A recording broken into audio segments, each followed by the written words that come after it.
Halo, kita berjumpa kembali. Kita memasuki bagian yang kedua untuk praktikum dasar-dasar fisiologi tumbuhan mengenai potensial air jaringan.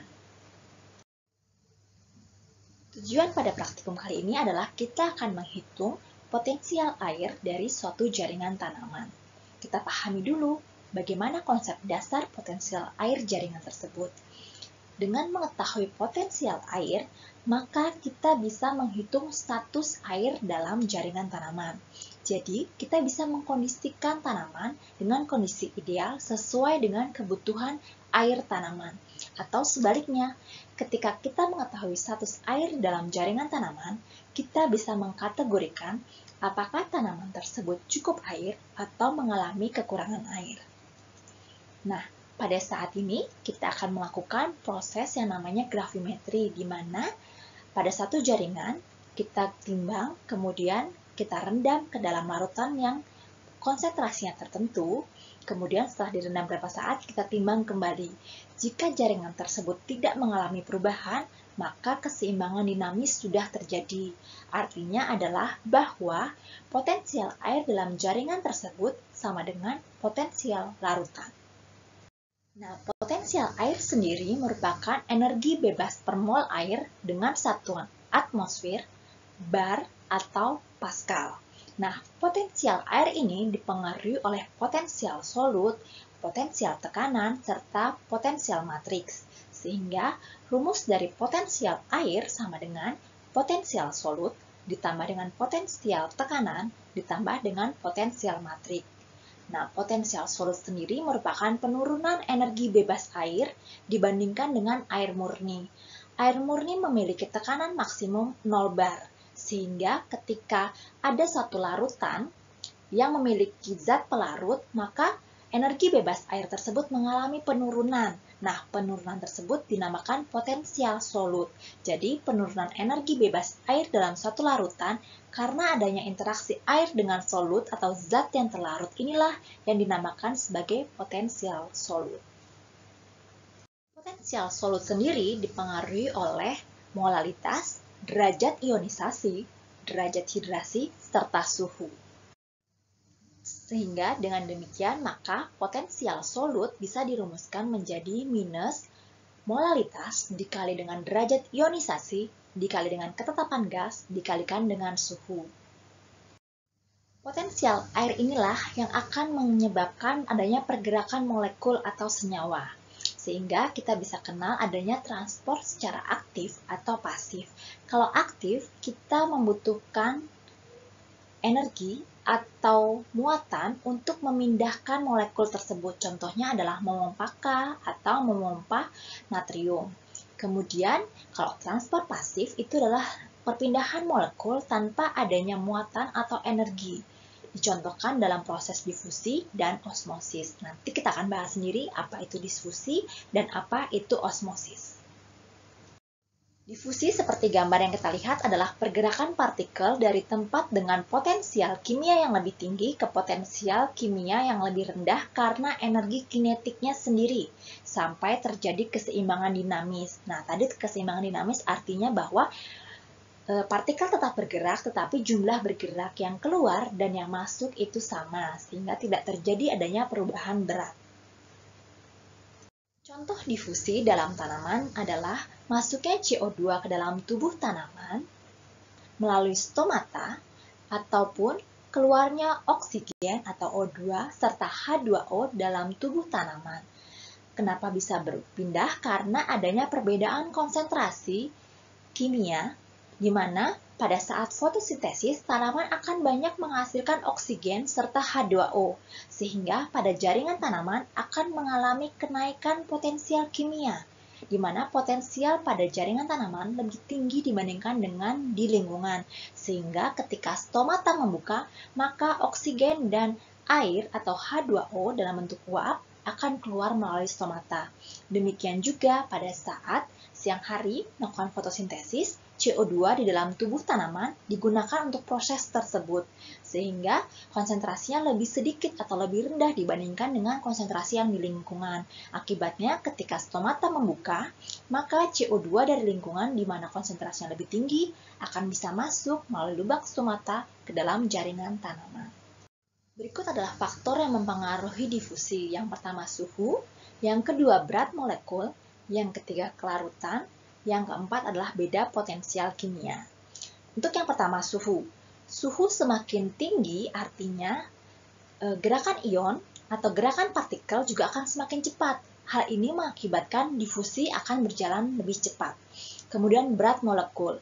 Nah, berat molekul, semakin berat molekul, pergerakan partikel atau pergerakan molekul tersebut akan semakin lambat. Hal ini mengakibatkan difusi juga semakin lambat. Kemudian kelarutan. Jika teman-teman bayangkan, contohnya adalah teman-teman memasukkan sirup ke dalam air dan juga gula batu ke dalam air. Manakah yang lebih cepat larut? Pasti sirup karena bentuknya lebih cair. Nah, kelarutan ini akan mempengaruhi pergerakan partikel tersebut. Jadi, semakin mudah larut, maka difusi akan semakin cepat. Dan yang terakhir adalah potensial kimia. Nah, semakin tinggi beda potensial kimia, maka difusi juga akan berjalan semakin cepat. Sedangkan osmosis adalah perpindahan partikel air dari potensial air yang lebih tinggi ke potensial air yang lebih rendah dan melewati membran selektif permeabel sehingga dicapai keseimbangan yang dinamis. Artinya adalah jumlah partikel air yang masuk dan yang keluar itu sama. Sehingga meskipun partikel air terus bergerak, tetapi jumlah yang masuk dan jumlah yang keluar sama, mengakibatkan tidak terjadi perubahan berat. Ini adalah beberapa definisi istilah dari yang pertama potensial kimia. Artinya adalah energi bebas per mol. Sedangkan energi bebas itu sendiri adalah energi untuk melakukan kerja atau gerak tadi. Sedangkan energi kinetik adalah energi yang dimiliki oleh partikel dengan suhu di atas 0 Kelvin untuk melakukan gerakan. Keseimbangan dinamis adalah partikel tetap bergerak namun jumlah yang masuk seimbang dengan jumlah yang keluar sehingga difusi akan berhenti. Ini adalah 3 kondisi di mana sel diletakkan pada 3 larutan yang berbeda. Yang pertama adalah larutan yang hipotonik atau larutan yang encer. Ketika diletakkan pada larutan yang encer, maka sel akan mengalami turgiditas karena masuknya air dari larutan ke dalam tubuh sel tersebut. Jadi sel akan mengembang dan turgid. Kemudian yang kedua adalah isotonik atau larutan tersebut potensial airnya sama dengan potensial air dalam sel sehingga tidak akan terjadi perpindahan. Dan yang ketiga adalah hipertonik di mana larutan tersebut adalah pekat sehingga mengakibatkan adanya air dalam tubuh sel akan mengalami plasmolisis atau keluar dari tubuh sel tersebut sehingga mengakibatkan lepasnya sel dari dinding sel.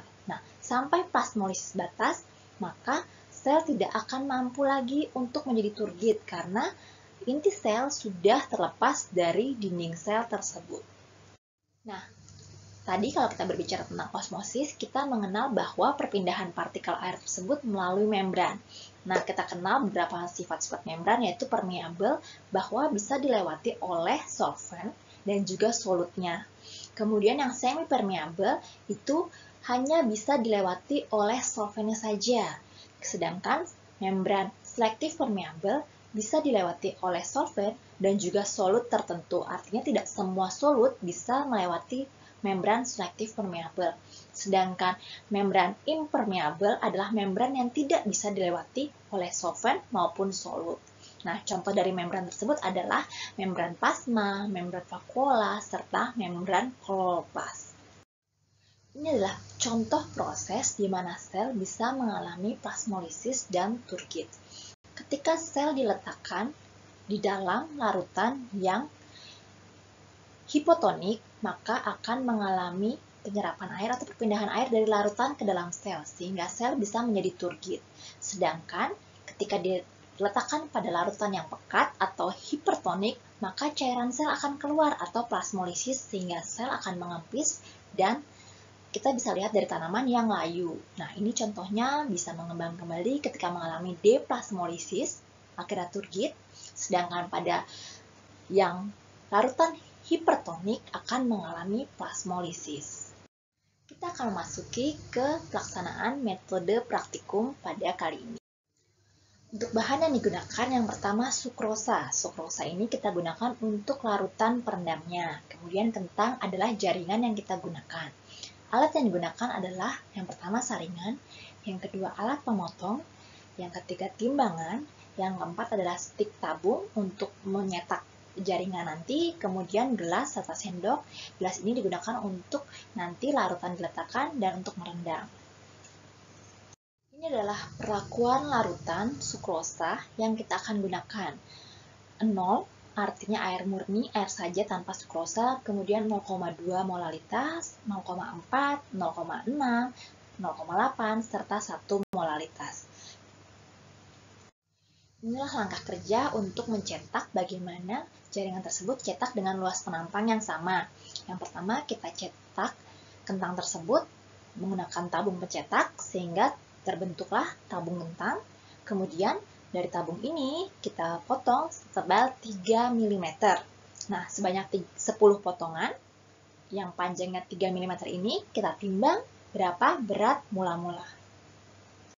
Setelah mendapatkan berat mula-mula, kita masukkan ke 10 potong kentang tadi ke dalam larutan sukrosa yang berbeda tadi, 0,2, 0,4, 0,6, 0,8, serta 1 molalitas. Kemudian kita diamkan selama 1 jam. Setelah 1 jam, kita tiriskan dan kita timbang kembali untuk berat setelah perendaman. Nah, rancangan percobaan yang kita gunakan adalah CRD dengan 3 kali ulangan untuk masing-masing konsentrasi tersebut. Nah, variabel yang diamati adalah selisih bobot kentang sebelum dan sesudah perendaman dalam sukrosa di masing-masing konsentrasi larutan tersebut. Jadi, pengamatan yang kita lakukan adalah menghitung bobot kentang sebelum dan setelah direndam dalam larutan sukrosa. Setelah itu, kita menghitung potensial air jaringan dengan menggunakan rumus, yaitu potensial osmotik larutan sama dengan molalitas dikali dengan ketetapan ionisasi untuk sukrosa itu 1, kemudian ketetapan gas yaitu 0,0831 serta suhu. Suhu ini satuannya dalam Kelvin. Berikut adalah data dari perubahan berat yang akan teman-teman dapatkan dari masing-masing konsentrasi larutan sukrosa. W1 adalah berat awal sebelum direndam, kemudian W2 adalah berat akhir setelah perendaman. Delta W adalah selisih antara W1 dengan W2 atau berat sebelum atau awal dikurangi dengan berat akhir. Nanti teman-teman silakan menghitung data dari masing-masing. Kemudian, potensial solutnya bisa dihitung menggunakan rumus berdasarkan tadi konsentrasi atau molalitas yang digunakan. Nah, dari data ini, teman-teman akan membuat grafik regresi. Dari data yang teman-teman sudah dapatkan, silakan membuat grafik dan membuat persamaan regresinya untuk hubungan antara konsentrasi larutan dengan perubahan berat dari jaringan tersebut, dan juga potensial osmotik larutan dengan perubahan berat jaringan. Nah, dari sini kita akan mendapatkan persamaan, sehingga kita bisa menghitung untuk potensial air jaringan dengan menghitung atau mencari di mana titik tidak terjadinya perubahan berat. Nah, bila tidak terjadi perubahan berat, maka keseimbangan dinamis terjadi. Artinya bahwa potensial air jaringan sama dengan potensial air dari larutan tersebut.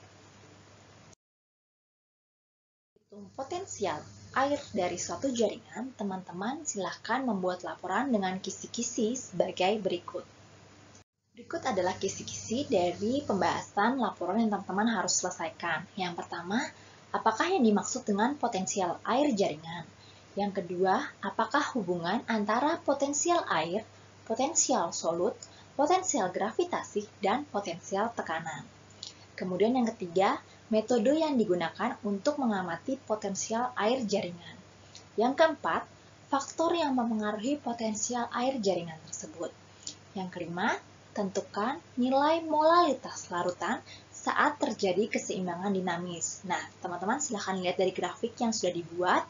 Keseimbangan dinamis artinya tidak terjadi perubahan berat pada jaringan tersebut, baik sebelum maupun sesudah ketika dikurangi, itu adalah 0. Kemudian yang keenam, tentukan nilai potensial air jaringan kentang saat terjadi keseimbangan dinamis. Yang ketujuh, hubungan potensial air jaringan dengan proses fisiologis di dalam tubuh tanaman, seperti fotosintesis, respirasi, transpirasi, penyerapan hara, terutama nitrogen, dan distribusi fotosintesa. Dan yang terakhir, apakah yang akan terjadi bila tanaman kentang ditanam di lahan yang memiliki salinitas tinggi? Silakan kerjakan menggunakan kisi-kisi ini. Selamat mengerjakan!